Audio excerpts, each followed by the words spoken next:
பெருவழிதான் திறந்திருக்க குருசாமி முன்னடத்த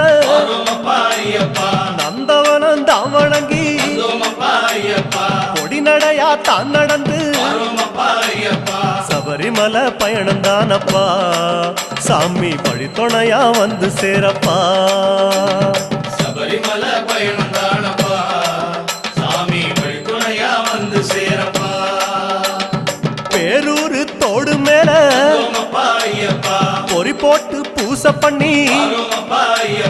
கோட்டப்படி அத நெருங்கி இலை எடுத்து பூச பண்ணி காந்தமலை ஜோதியானவா எங்க காவலாக வந்து சேரப்பா காந்தமலை ஜோதியானவா எங்க காவலாக வந்து சேரப்பா சன்னதியில் கட்டுங்கட்டி